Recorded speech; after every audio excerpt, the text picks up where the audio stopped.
Hello. Okay, this is the February 2025 planetary lineup and aspects. So if you want to take a screenshot and then compare it to your natal chart and see if any of those degrees match to anything in your chart as well, and the 12th through the 16th, I will only be touching on major aspects, not at each and every single one, because I will be doing a either weekly or mid-month more detailed scope. I still haven't decided. Oh, and by the way, if my I'm going to speed up the video to save time on the video. So if I sound like I'm talking really fast, like blah, blah, blah, blah, you can always slow it down by clicking on the video and going into the tools icon. All right, so no intro. I'm going to go straight into your sign. Hi, Aquarius. Hope you're doing well. Okay, so yeah, with the planetary lineup and aspects that I've listed, I'll only be discussing major ones that will, will affect your that may be intense. And right off the bat, I'm going to discuss February 1st's alignment. And I know you're listening to this after, and these are major aspects. So it's not like you'll feel it on that day or on that hour or minute. They reverberate. So you might have even been feeling it before February 1st, but you will definitely feel these aspects away into the future. So yeah, and I do still work full time and going through my own changes.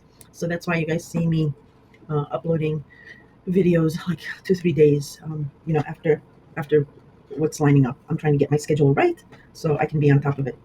In any case, so let me discuss February 1st we have Venus conjunct Neptune and the North Node in Pisces. Well, first off, Pisces is your second house of job, income, and your value system, and this is how you value yourself, um, i- who you will and will not sell out for. The house across from the second house, which is the eighth house, um, of joint finances, is how other people value you. Okay. Also, Pisces does natally rule the 12th house of the past, of taking care of someone, of your need to be alone, of behind the scenes, faith, spirituality, um, and, and confining spaces, as well as it can have hidden enemies here. So something about your job um, is related somehow to that. If it is not already related to that, it will be to one of those things. And Neptune is the the god, the small g god of ocean and um, all dreamy kinds of things. He rules the oil industry, perfumes, music, and movie industries, um, alcohol and drugs, um, and of course religion and all that, and much much more. But you know, you could have been in one of these fields or these industries, or you will be going into something like that. And creativity. I know the fifth house is the house of creativity, but Neptune is very, very creative. It rules the psyche, your mind.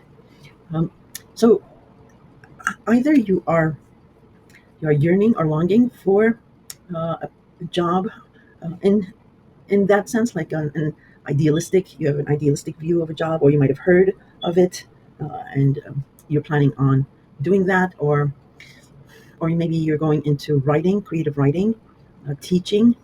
Um, Definitely something creative. If you haven't, if you're not doing that now, you will be doing that. Because what Venus conjunct Neptune, yes, it's a huge deal, but it makes it more of a huge deal because it will also conjunct the North Node in Pisces, and the nodes they're karmic in nature, so something from 18 19 years ago. And what they do is they work with the outer planets. As the outer planets bring change in, um, the nodes will eclipse things in our lives and in those specific areas of our lives that the outer planets are working with. So um, they're like beginnings and endings. So the lunar eclipses will eclipse something that needs to be removed from our lives too, so that when we get the solar eclipse after that, it will fill up that vacuum with something new. Um, and you might get a clue of what that is because we did have a partial lunar eclipse in Pisces mid-September last year. So something changed regarding your job, your income, or value system. It's, maybe you didn't completely lose a job, but maybe maybe that's when you thought about really changing your job. Um, that thought came in. But yeah, those nodes are going to be in Pisces and Virgo, very important for you, your money access houses, for the next 18 months. It's going to be clearing out the deadwood and bringing in new opportunities. And the North Node is bring someone in new that's karmic, that offers you an opportunity, opens a door for you regarding job, income, and all that, because it's Pisces for you. And then the South Node, I'm not going to get in too much into it, but the South Node is where we release the past karmically. Um, so, yeah, think about 18, 19 years ago, or whatever was happening with your two money houses. I'm not going to say it's going to be the same exact scenario because other planets were doing other things, but it might give you a flavor of it. And like I said, think back to mid-September, because mid-September's partial lunar eclipse in Pisces did also have a dual theme, of a dual option of some sort. Okay. Then the other thing is the Sun in Aquarius, also semi-squared the North Node in Pisces. And square is a tense aspect, but it's a semi-square, so it's a quick aspect here. Um, and Pluto is in your sign, Aquarius. So for you, you're stepping into your power. There's this you are going to come off as an authority figure. You are going to come off as someone who's powerful. Um, some people might fear you, um, and the sun has been illuminating that for you. Hopefully, you have seen that through others and how they maybe talk with you or hold you in a certain kind of esteem or regard. If you haven't been feeling that, you will soon, because Pluto just entered your sign, so he's not fully into your sign. It might not have triggered your natal degrees yet, but yeah, you are going to exude this confidence, even though you might not feel like it, um, but you will have that magnetism that others will see, even if you don't feel that way. And it does have to do with your image, because the first house encompasses so much. It's basically your image, your profile, your physical appearance, definitely, wardrobe, trinkets, hair, tattoos, but also your essence, how people see you, how you appear to others. Um, the first house can also have slander or defamation there, because again, it is how you are seen. But I won't go into too much detail. But Pluto is very powerful, and when he's in your sign, that's what you're going to exude. That's what others will be seeing, and most of you might be afraid of that, um, because again, you're going to have this magnetism. So you're going to be pulling um, a lot of people. If you're a girl, men.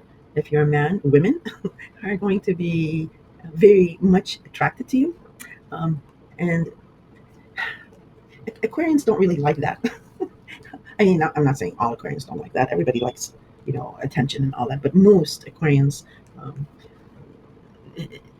well, because you're ruled by Uranus and you are, a cold winter month sign, um, and you're very logical. You are called the genius of the zodiac, and you can be quirky in nature. So emotions aren't really that high on your list, like, for example, a Pisces is, or a Cancer. The water signs, even the fire signs can be quite, you know, firebrand emotional. But your sign is not that emotional. I mean, at least on the outer surface, you don't really hold grudges and things like that. But the saying also goes that Aquarians are like hard candy. Once you get past the tough surface, you're all gooey inside. um, so getting back to, yeah, this magnetism that you're going to be exuding, and these people that are going to be um, magnetized towards you, and yes, you will also find others um, very, very attractive, and that's going to sort of scare you, but that's normal because it's Pluto rules the underworld, and he's very, very powerful, very rich, and people feared him because he was the god of the underworld, and he had immense power, um, and control.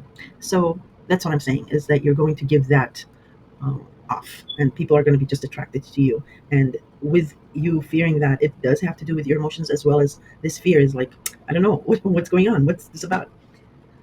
But that's what it's associated with. Okay.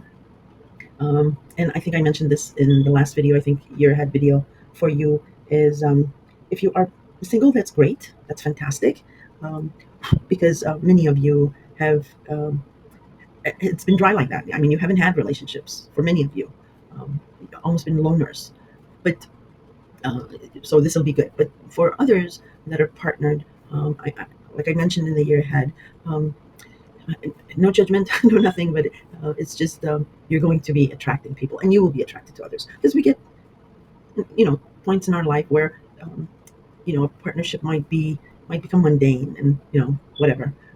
But that's the challenge to reinvent that relationship and reinvigorate it.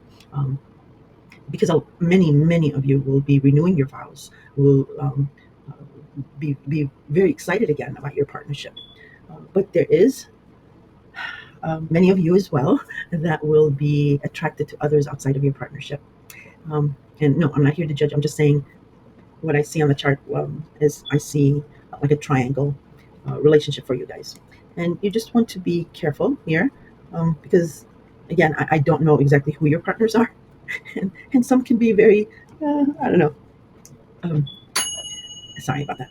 Um, yeah, you can have a lot of problems and hurt feelings and things like that. Just be true to yourself, and respect yourself and your partner. Anyway, that's all I'm going to say on that. I just wanted to mention that as well, because with this Venus conjunct Neptune, like I said, it's very, very dreamy, very romantic. You can find yourself infatuated with someone here, even though it's about your second house of job and income.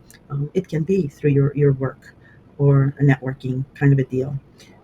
So yeah, so think about that. Now, I mentioned the North Node and this karmic situation that's going to be set up for you. Um, yeah, somebody. It can seem like somebody from the past, from 18, 19 years ago. That person that comes in and opens this door for you. It might seem like somebody from the past, and some instances it can be, but for most it'll be a new person that'll be doing that. So look to that.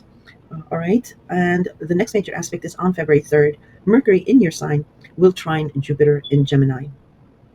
So Mercury is the ruler of Gemini, and Jupiter um, is has been in Gemini since last May.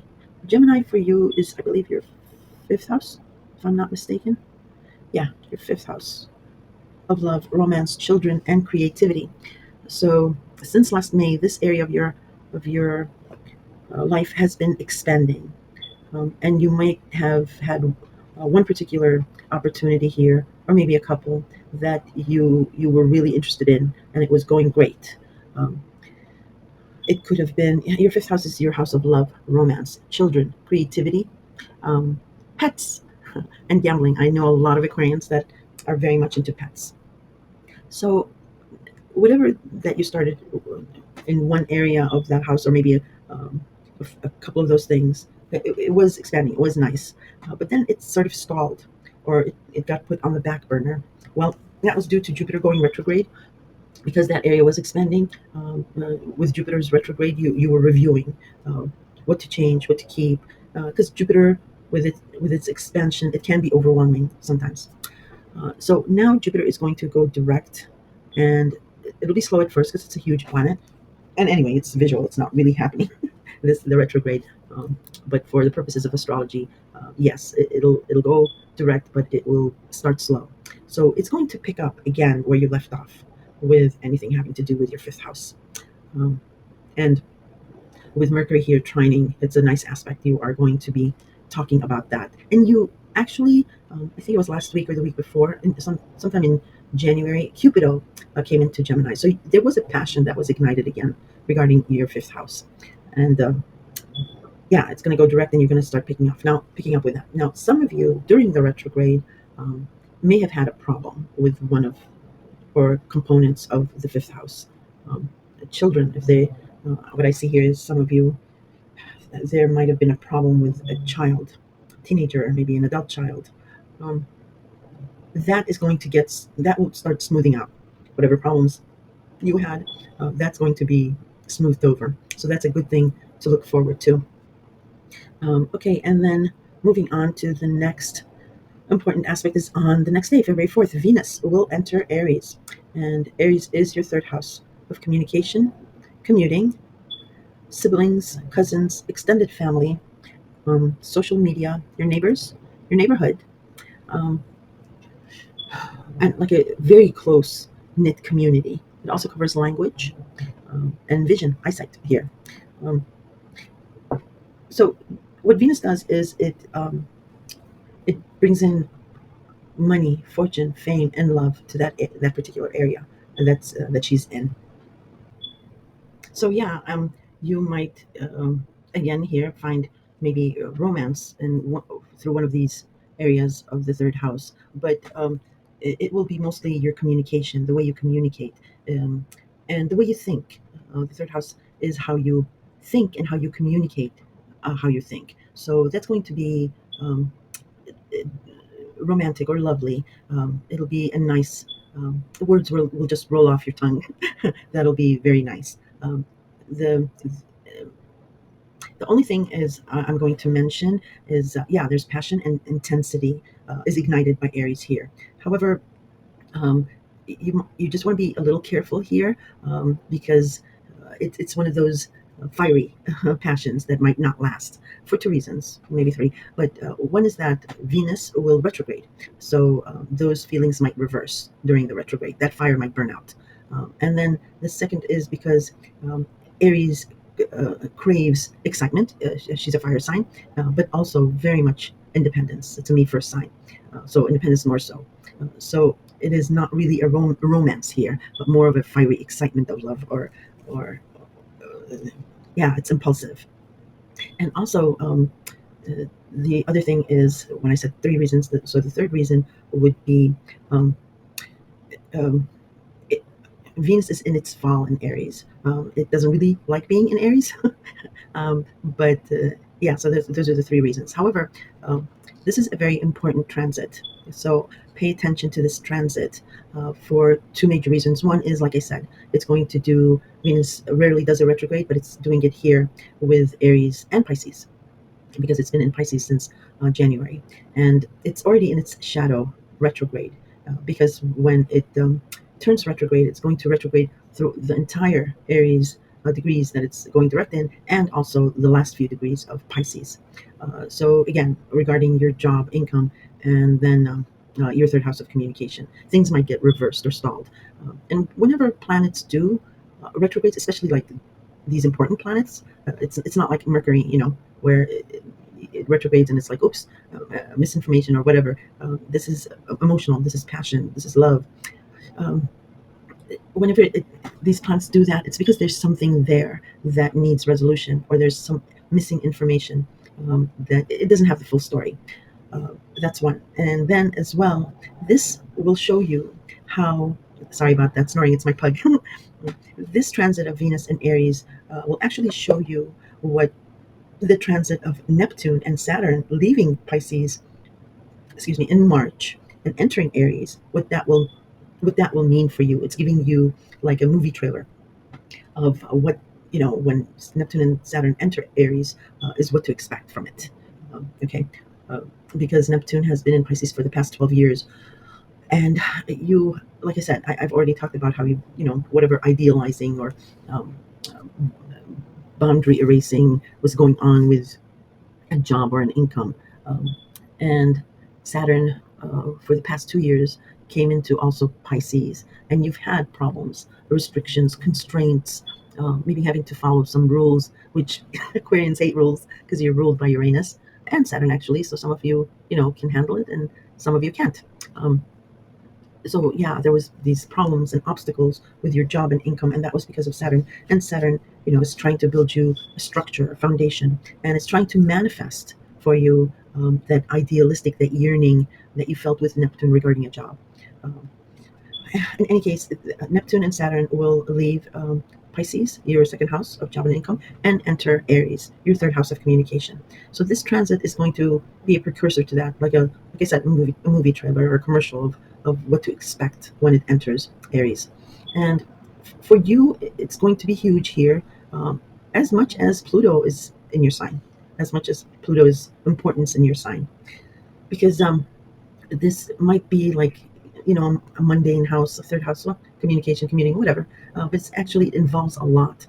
So it's quite important for you. So not only, like I said before, communication devices or commuting like cars, but there's siblings in here and cousins, extended family, um, neighbors and neighborhoods. Um, and and since it's your communication as well, and since it's Aries is ruled by the god of war, Mars.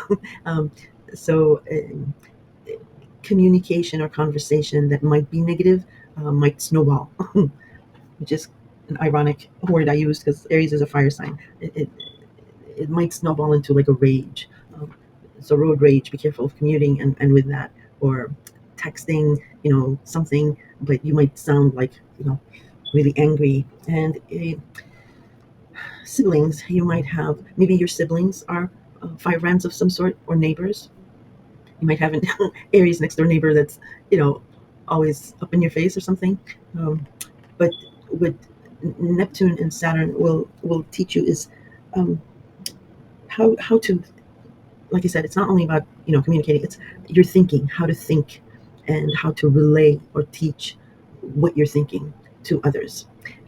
And again, Aries is a, I'm doing air quotes, masculine sign, and it's ruled by the god of wars, by the god of war, Mars. So maybe arguments regarding, let's just say, politics. And I'm not, I don't have any opinions at all, but let's just say that you have a sibling that's, into a certain political group or party, and you're dead set against that. And your conversation with the sibling might um, become strained or whatever um, if you try to push your beliefs onto them or them onto you. And Neptune here is going to try to erase any boundaries. Like, for example, words matter is what you might be getting as feedback. But you might be thinking like, um, words really don't matter. Just think of the bigger picture, or what have you. And like I said, it might escalate into something.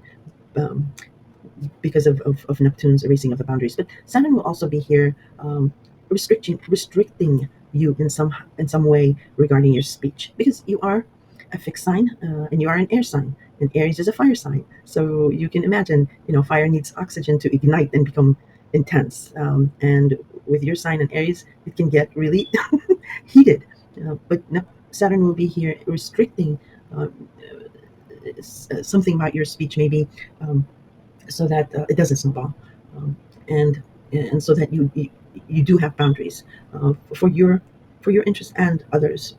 The other thing is why I'm saying this transit is important is because, again, it's working with the outer planets and with the node especially.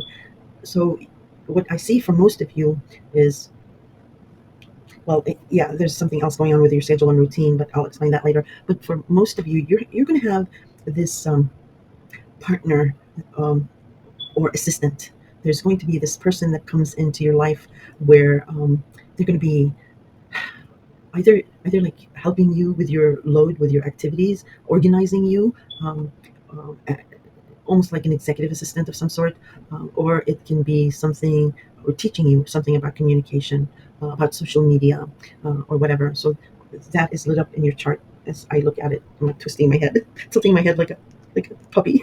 um, yeah, there's something about an assistant, a helper that's coming in, and again, they might be Saturnian in nature, where they're more reserved and strict, and you might be like, oh, okay, this is the perfect person because they can structure me, my routine, my commuting, whatever.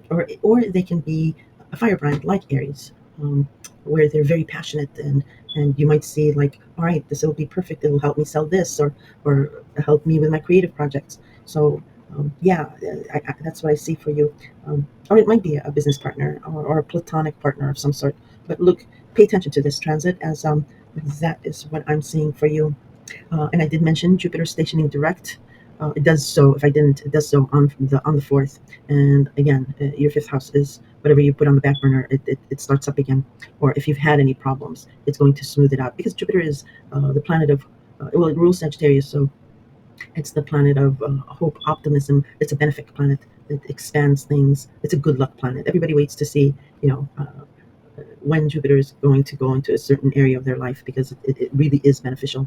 And as I mentioned, it is the ruler of Sagittarius. And for you, Sagittarius is your 11th house of friends, groups, associations, your hopes, wishes, and dreams. And the 11th house also does have something to do with a second or third um, serious partnership, relationship, marriage. So again, you might have an assistant.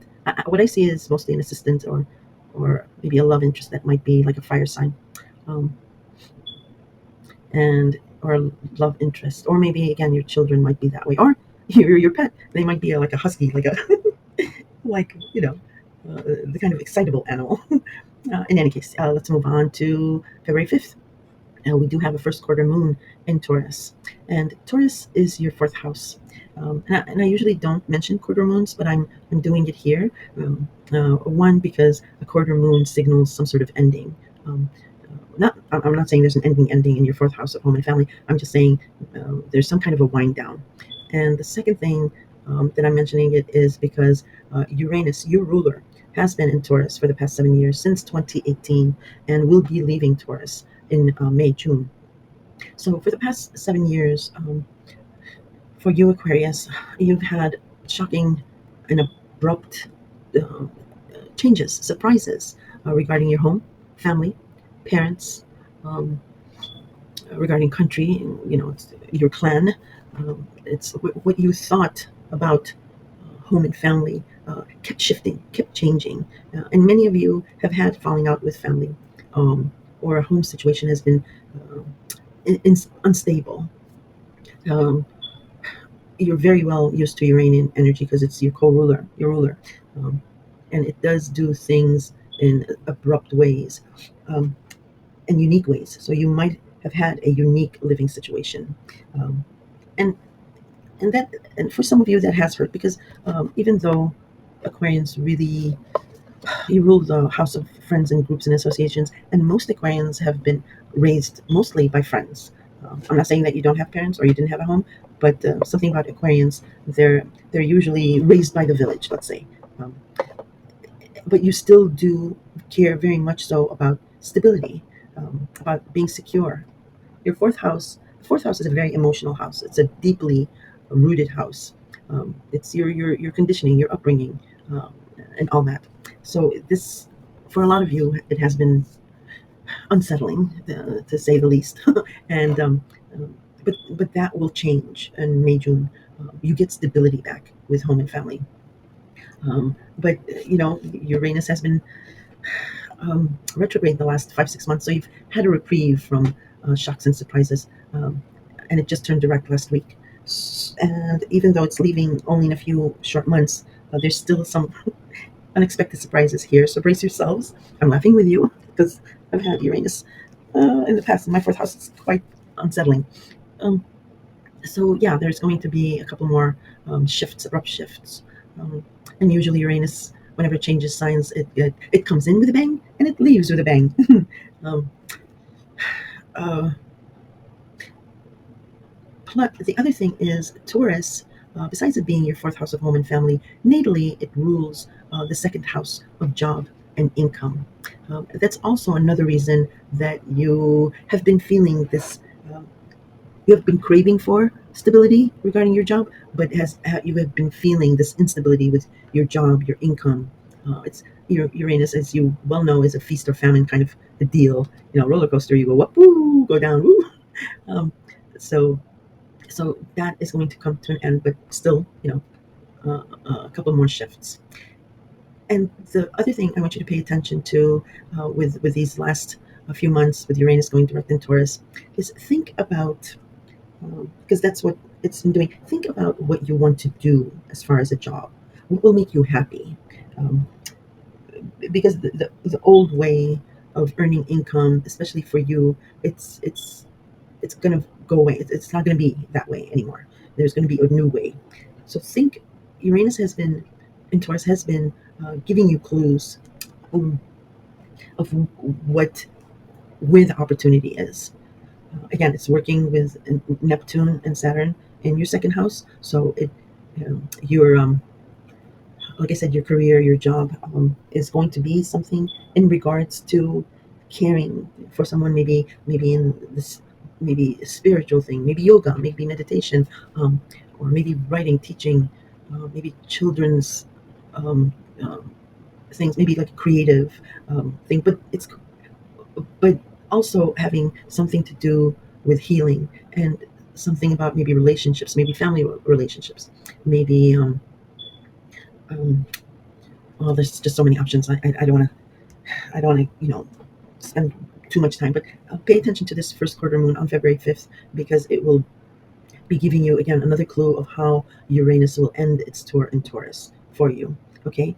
Um, just the last thing I'm going to say about your job and income and your career choice, other than this creative thing, because Taurus is also ruled by Venus, and Taurus is actually very, very creative. A lot of Taurians are into art, paintings, creative arts, something like that.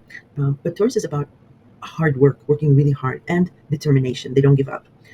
So, what do you value is associated with what you will be doing for a job. There you go. That's what I was trying to relate to you. Uranus in Taurus in your fourth house is tied in with this Neptune career thing. Okay, so yeah, let's move on to the February 7th. So February 7th, the major aspect here I'll be discussing is Venus, sorry, in Aries will sextile Pluto in your sign. Like I mentioned, Pluto is immensely powerful and scary. I fear Pluto. Um, but Venus is a very, very serious sign. Again, Aries is your third house. Aries also rules the first house of image and appearance, and Pluto's already in Aquarius with your image and your appearance. So you can see the relationship here. And again, you could meet someone and be interested romantically here, and it may be within your neighborhood or through a close circle of community. Maybe your neighbor, maybe you've been eyeing your neighbor, or they've been eyeing you. Um, or you could get introduced to someone through your sibling or cousin, and this romance, like I said, could be fiery and terrifying. Uh, so maybe it's here that you meet this person that terrifies you, but if you want to pursue this, um, it it could be serious, because Venus is a serious planet, like I said, and it's sextiling your sign. Um, so yeah, two powerful planets. For some Aquarians, this may be professional. It could be, like I said, a business partner that is like a firebrand personality that you recognize has, like I said, the same passion as you and your business can really need, and with their help, it can really take off. Other Aquarians, this could be again recognizing someone that can almost read your mind and finish your sentences, and would be like I mentioned, a powerful assistant. Other Aquarians, it could be siblings, cousins, extended family, or this close knit group that you see in a completely different way, where maybe they have you might have thought that maybe they were jealous or not capable of understanding your feelings. Maybe their communication style didn't sit well with you. But here on this day, you could be blown away by their compassion, um, their nurturing, their lovely attitude. And with all these people, there is an exchange of work and ideas. So um, you could like volunteer to do something, and how you get paid back is like genius ideas, or vice versa. So yeah, exchange of work and ideas, or analytics and creativity. Like you scratch my back, I scratch yours, because there's it is given here, but there's an expectation of getting something back. Is what I'm trying to say. All right, the next most important date on February 9th, Mercury will conjunct the Sun in your sign. So we call it Mercury Cassini. So any missing information, or if you might that missing information that you might have not known, or if you have maybe lost something, um, could be discovered here, either by a revelation, or someone coming forward and letting you know a detail or two. So yeah, the Mercury catches up with the Sun in your sign, so that's what it can mean. Now, the next on the same day, Mars in Cancer will trine Saturn in Pisces. So Cancer for you is your sixth house of health, habit, habits, routine, taking care of someone. Could be like taking care of a child or something. Small pets as well. Uh, um, scheduling, and it's just a house of chaos and gossip as well. It's a very, very busy house of running around and finding like the perfect 8 hour routine. So 8 hours for sleep, 8 hours for work, 8 hours for rest and relaxation. So think back to late September. Well, before I say that, the other thing Cancer rules is also Cancer rules natally the home and family, and especially the mother, a matriarchal figure here. All right, and remember, Pisces is your second house of job and income, but it also natally rules the past, um, behind the scenes, and things like that. So think back to late September when Mars was in Cancer. Um, and you had this heat, this urgency regarding something about your sixth house. You were very busy, running around, um, almost trying to be at two, three different places at the same time, um, as well as maybe a health thing was front and center and very important, but urgency. And there might have been um, something you feared here, okay? And it could have been rooted in the past. Now, if it's a health issue, then it makes complete sense. But even if it's a health issue and something else, what Saturn was doing then, because it was this Mars and Cancer trine Saturn and Pisces happened in late September, early October, and this is the second time it's happening. Even with what you were really busy doing and trying to change this routine, and you had some fear, Saturn was trying to tell you your saving grace was through a job or your job or something about values and money, but you were somehow scared, even with Saturn's okay of lifting this restriction. Well, here on February 9th, you have this courage again, but still you still have a fear. It's like halfway, even though again Saturn is giving you the okay here.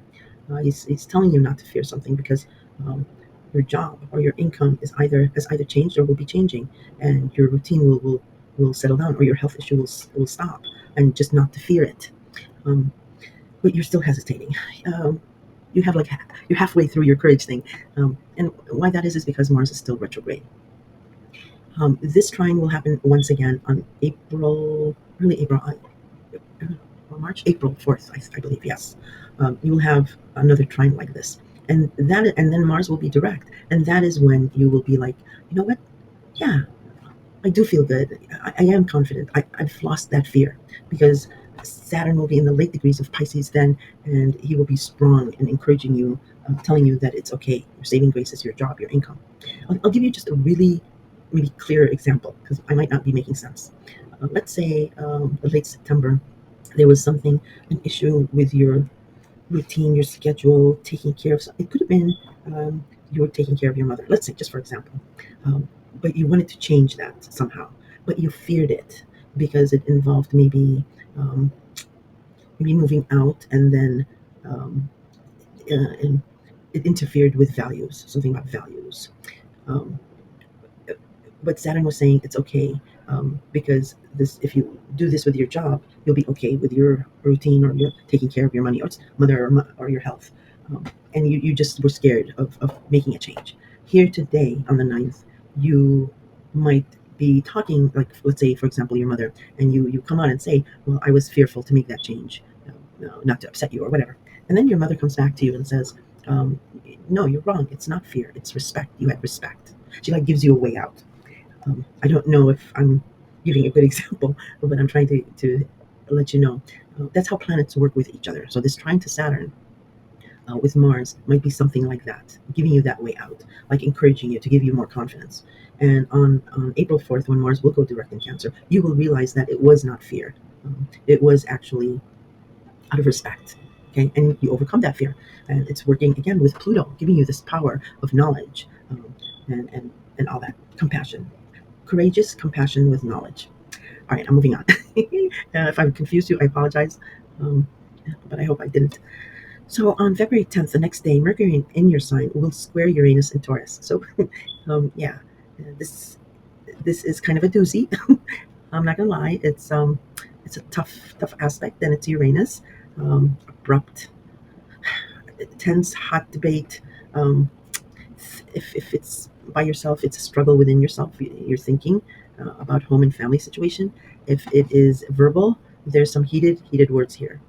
between yourself, uh, regarding your image, your appearance, and regarding your home, family, and your parents. One of them or all in combination.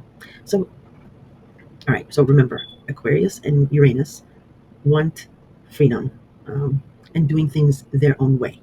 Okay, like Saturn also is your ruler, but Saturn is more like traditional, conservative.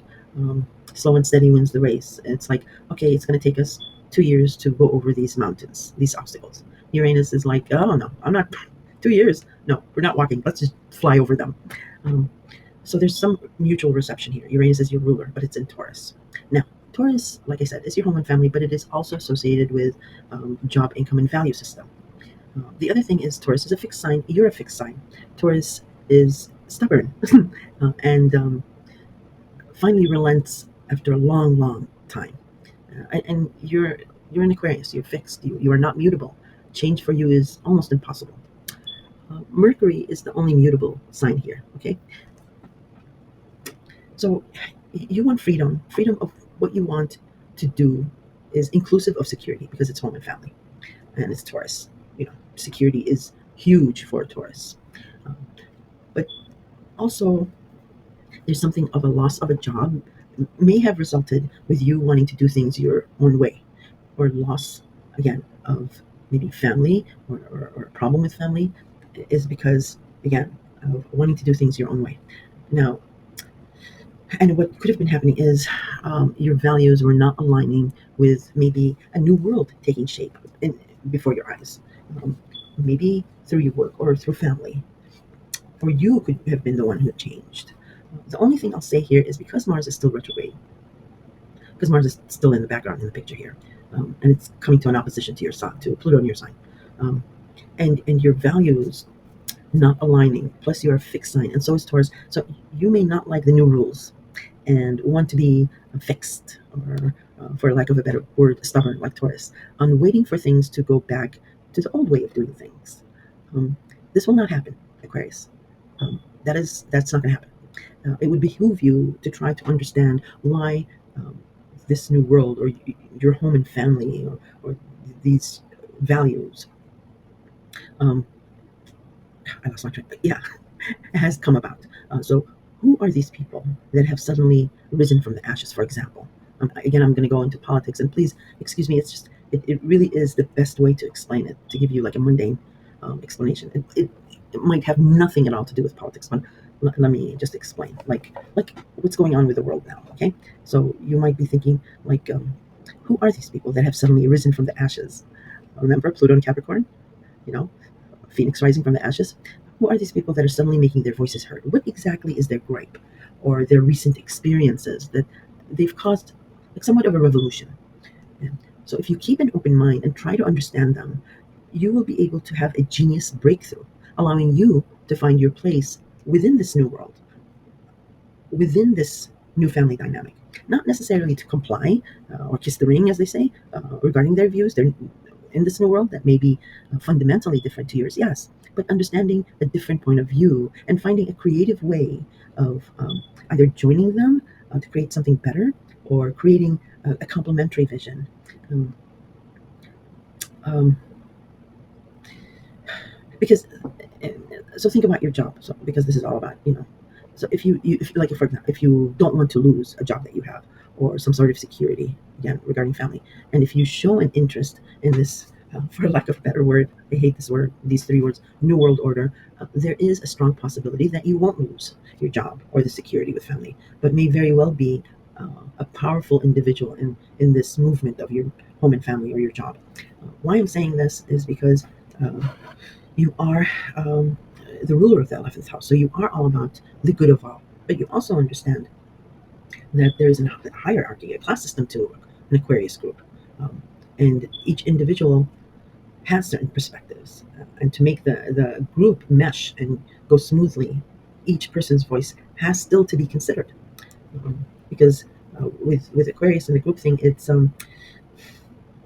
the weakest link is what you try to make strong, because that can, Aquarius is one for all for one. But if one is um, going to rise up and go against the group, then others will fall away as well. Anyway, I'm harping on and on. But February is really important for you because it is a lot about partnerships, because we have a full moon in Leo coming up, and I'll explain it right now. Um, well, first, let me say February 11th, the sun in your sign will square. Oh, I already mentioned this. Yeah, I already. So, yeah, we come up to the full moon in Leo. It naturally it does oppose the sun in your sign. And this is not a completely full clean moon because it does square Uranus in Taurus. So, something abrupt, some shocking surprise or shift regarding your home and family is either causing this ending with a partnership, or the ending of this partnership is shaking up your home and family. Full moons conceal more than they illuminate. If this relationship is important to you, which I'm believing it is because it's Taurus, it's your home and family, um, and Leo is your partnership sector. So what I see um, is maybe a partner is not going along with your family, and you're responsible for your family, and you can't make your partner do something, so you're like almost caught in the middle. Um, um, and it's a square. Well, yeah, I'm from the camp that says avoid any permanent decisions on a full moon. Actually, any decision on a full moon, because yes, it's a full moon, it illuminates, but it's still at night. It's still hidden. There is still something hidden from you. Plus, Mars is still retrograde. It'll go direct and then go direct in Leo. So you're still missing information here. Try to hold off on any drastic decisions, even though I don't think you can really avoid it with Uranus. Uranus does not do slow and steady. But yeah, the 12th will be a difficult aspect. The only saving grace for you is you have Pluto in your sign, so you're quite powerful. Not powerful in like beating up people, but powerful in restraint. And if you've listened again to my year ahead, I do tell you how to deal with Pluto and fear. It is I gave the analogy of going into a dark room, and you're fearful because you can't see anything. But if you stand still, completely still, and focus, the light at the back of your eyes does start to make out objects, and you lose that fear. So that same analogy with Pluto, and with any fear factor, is um, you self-restraint, discipline, and not lashing out. Um, Again, because Mars is still retrograde, and you don't have the full information. There's something you're missing. So try to use self-discipline. If you do, and you don't really rise up to the heat in battle here, you will come out the winner. Anyway, let's move on. I'm sorry, I get passionate about these things. I mean, about astrology. So on the 14th, Mercury will enter Pisces. It's going to leave your sign, and it's going to go into Pisces. Again, that's your second house of job and income, and anything to do with the past or behind the scenes. So your thinking is going to be more fluid. It's going to be more intuitive, and so is your communication. It's going to be more empathetic. Um, so yeah, an empathetic listener, talker. There can be a duality here, because Pisces is the sign of the two fish. So there's nuance here, with the spoken or written word.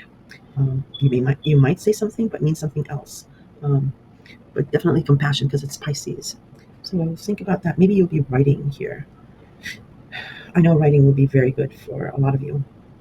But the other heads up is, uh, don't take anything concrete or to heart, because we will have our first Mercury retrograde of the year in Pisces. So this is the start of it. Well, not on the 14th, I think.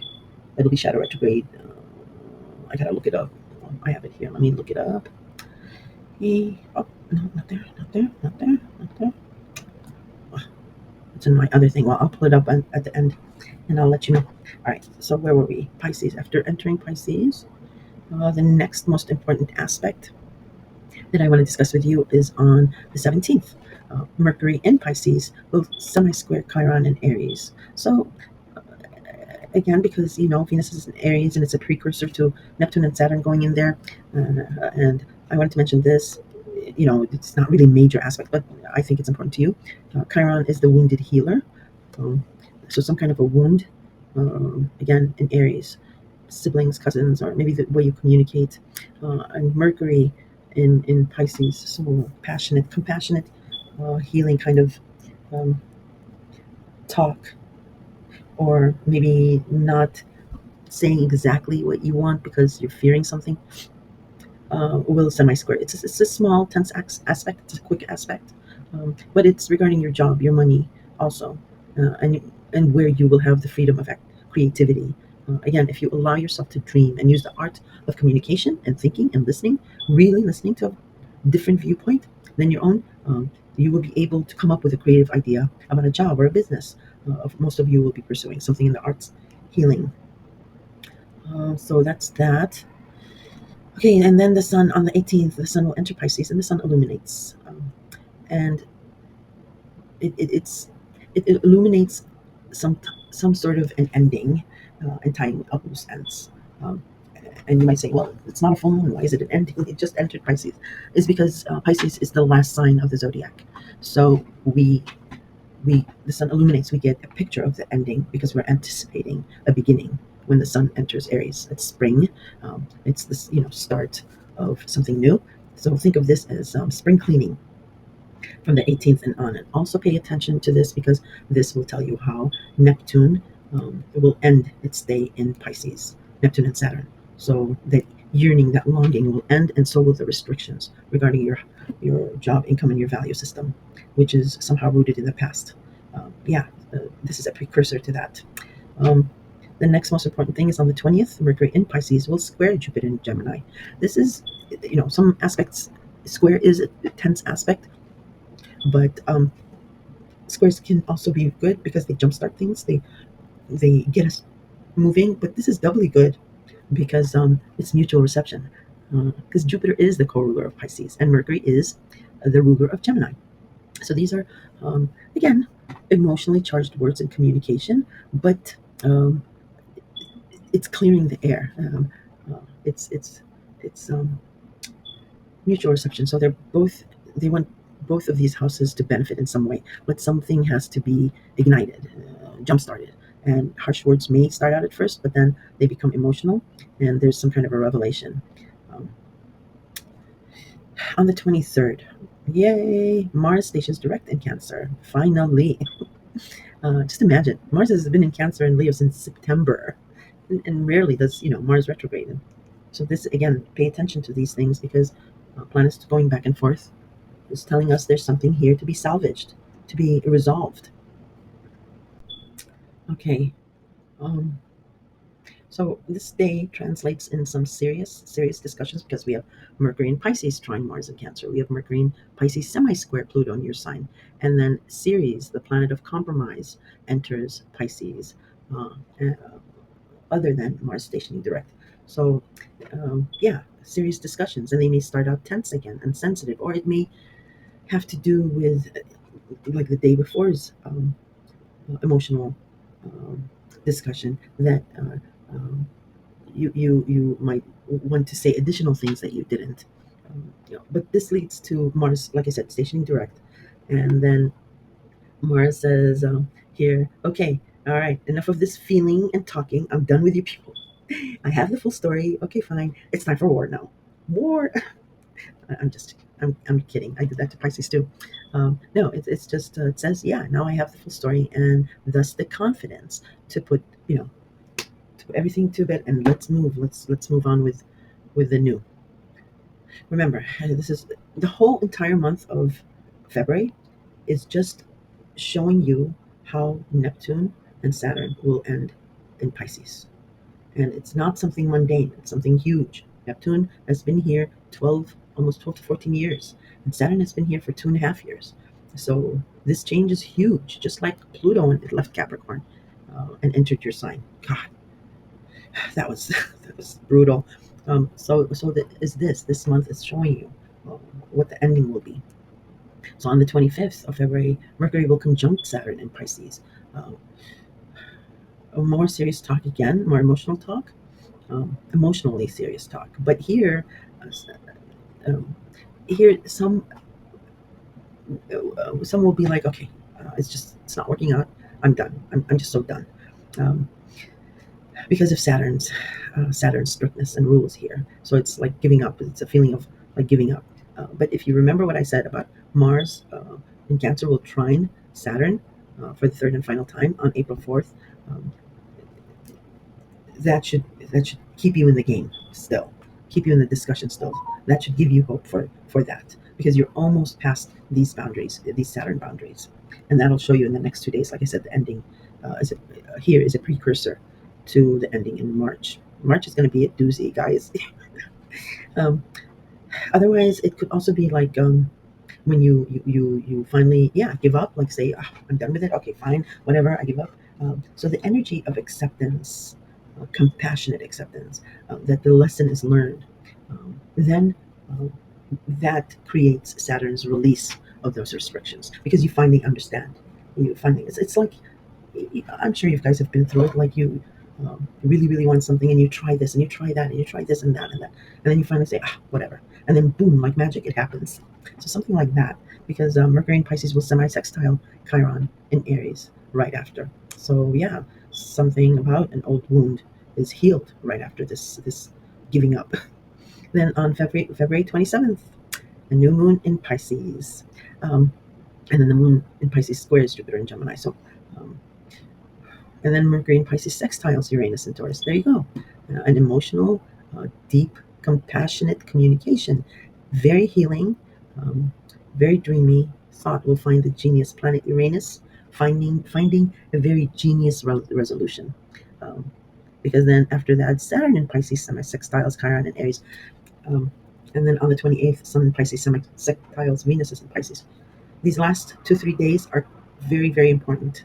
Aquarius, pay attention to them, because not only is this heralding, giving you a movie trailer of the ending of Neptune and Saturn um, in Pisces, but it is also a precursor to the end of this year.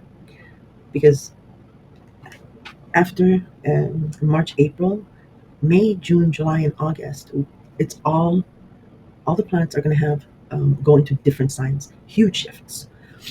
Uranus is going to change signs. Jupiter is going to change signs. Neptune and Saturn is changing signs. Um, it's a huge shift. Mars is going to finally finish with Mars with Cancer and Leo and move on to Virgo. So uh, we're going to completely get shifted into the new. But then in September, all these planets are going to retrograde back um, into Neptune, Saturn, back into Pisces, Uranus back into Taurus. And the other planets are also going to retrograde, not necessarily to old signs, but to what they've achieved so far. So, and I said this to Pisces too: don't kick your TV, don't throw your phone away when I say we're going back to this old story. You're not going back to the pain, to that old world. You are going back um, to reconcile. To I can never remember that word. Um, Reconcile, resolve, a resolution, to find resolution, but it's not going to be like an icky resolution. It's going to be very compassionate. It's going to be okay. My mother always used to say when I used to complain, like, "Oh my God, I hate this life. I hate these things," and she would just laugh at me and just do it like a. I'd be like, "God rest her soul. My mother died. I'm sorry. I just got emotional again." And I used to say, why are you so confident? Why are you smirking?" She said, "Because um, one day it'll come where, sorry, um, you'll remember these days with love and affection." Sorry, I didn't mean to do that. Anyway, Aquarius, take care. And yeah, it'll be good to revisit with your new confident self at the end of the year. It'll be like, I missed, they were horrible days, but they were good days. All right, Aquarius, take care.